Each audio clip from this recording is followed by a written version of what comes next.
Bonjour à toutes et à tous, aujourd'hui un tutoriel SEMA concernant les étages. Dans ce tutoriel, nous allons voir comment intégrer un DXF dans SEMA. On va créer directement les étages dans les coupes.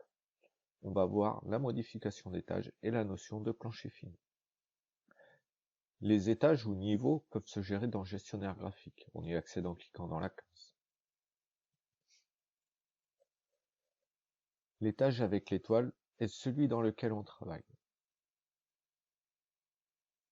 Par défaut, SEMA contient deux étages dans son modèle de départ, un étage paroi-toit et un étage plancher. Vous pouvez créer autant d'étages que vous le souhaitez. Par exemple, je vais créer un étage DXF. Cela me permettrait d'intégrer un plan archi en format DXF. Je lui donne un groupe parce que le groupe me permet de trier plus tard les étages.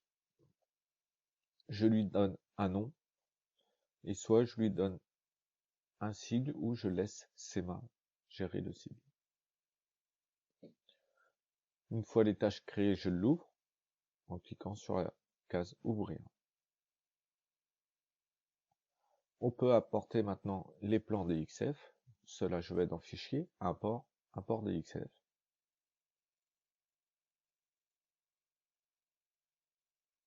Je choisis le fichier, Ouvrir, on voit ma prévisualisation et j'importe.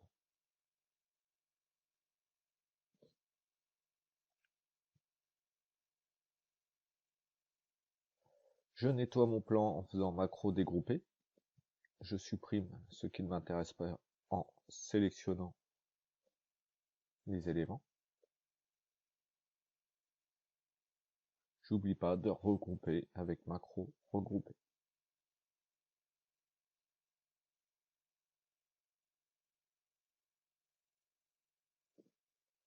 Je vais créer un point de repère en CAO3. Pour cela, je vais dans CAO3.3D.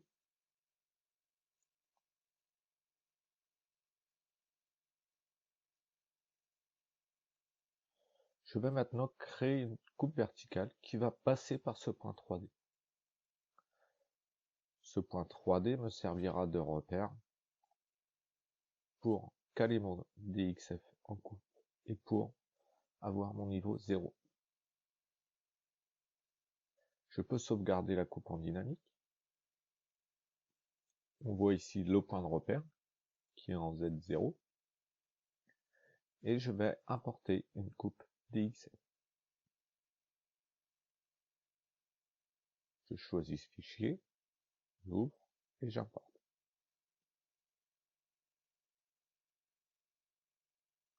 Comme tout à l'heure, je nettoie mon plan, j'enlève ce qui ne m'intéresse pas. Et je vais déplacer mon plan sur le point de repère.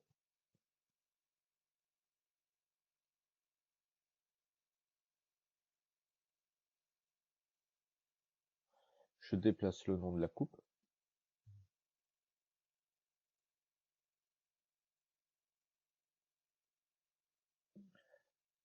Maintenant, depuis la version SEMA V19, on peut créer les étages directement dans les coupes. Pour créer ou modifier un étage en coupe, je clique dans la fonction en haut à gauche. Ma boîte de dialogue s'ouvre.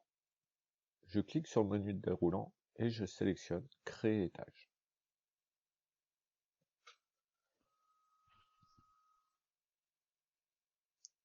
On peut regarder en détail les données d'un étage en commençant par les emplois. Il en existe trois types. Paroi sans toit, paroi avec toit et plancher.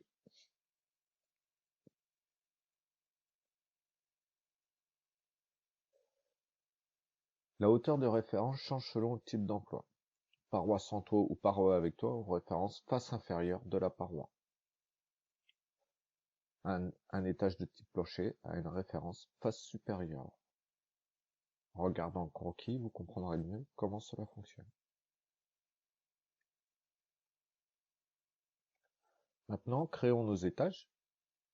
Je vais commencer par les étages de type plancher. Par exemple, le solivage. Je lui donne un groupe plancher.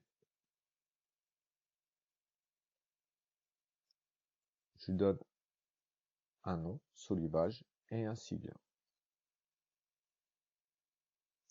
Emploi de type plancher.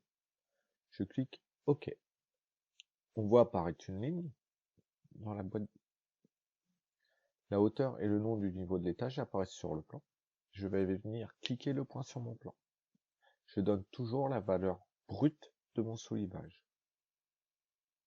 Ici, 298 cm. L'étage est maintenant calé.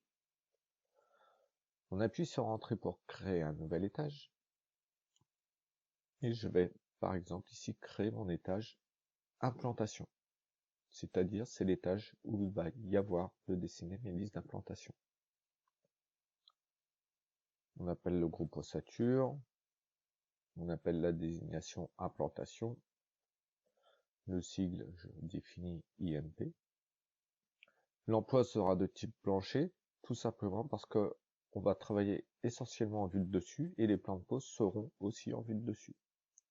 On indique donc la face supérieure de notre liste, qui correspond à l'épaisseur de votre liste, tout simplement. Ici, 4,5 cm.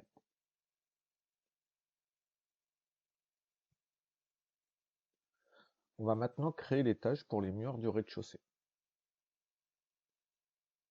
Je viens chercher dans mon menu déroulant le groupe que j'ai créé plus tôt, ossature. Je vais l'appeler ossature RDC.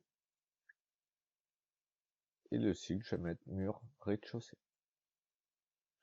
L'emploi sera de type paroi sans toit, car il n'y aura pas de toiture dans cet étage.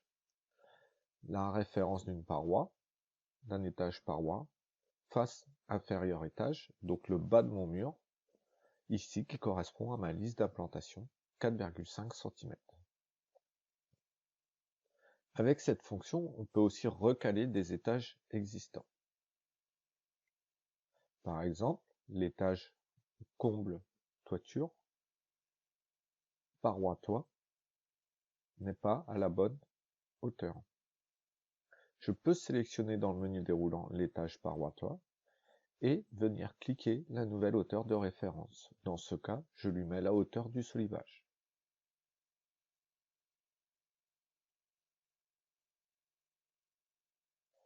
Je peux aussi modifier directement les données d'un étage. Je viens dans mon gestionnaire graphique, dans l'onglet étage, et par exemple, ici, j'ai l'étage comble. Je vais le modifier et lui redonner un nom.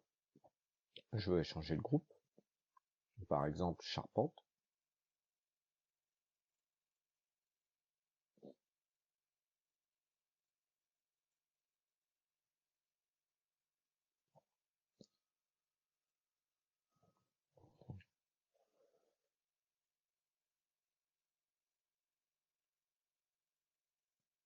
Pareil pour le plancher. Dans le menu déroulant, je viens chercher le groupe plancher. Je le nomme dalle. OK. On voit que maintenant, mon gestionnaire graphique est complet. On va maintenant passer au plancher fini. Cette notion de plancher fini sert surtout au niveau des ouvertures, portes et fenêtres. On va maintenant régler cette valeur. Pour connaître cette valeur, je mesure la distance entre mon bas de paroi et mon sol fini. Vous avez un petit croquis.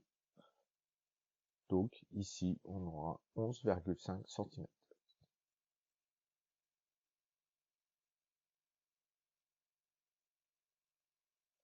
On voit que maintenant la valeur a bien été modifiée dans la colonne dédiée.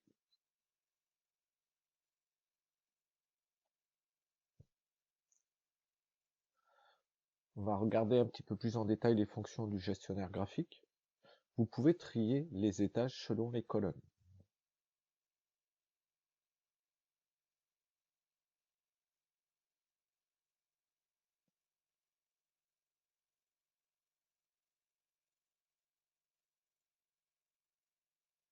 Vous avez une fonction recherche intelligente, vous tapez les premières lettres, et il va vous trouver l'étage, tous les étages qui correspondent à ces premières lettres. Les options d'affichage sont aussi disponibles.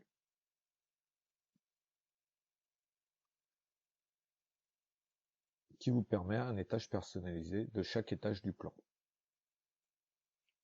Avec la version 22, vous pouvez désormais sauvegarder les visualisations d'étages.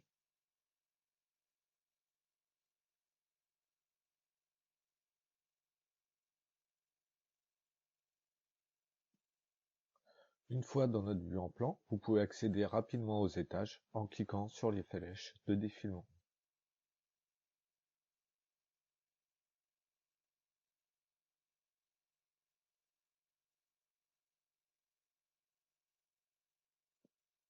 J'ai maintenant terminé ce tuto étage. Merci à vous. Au revoir.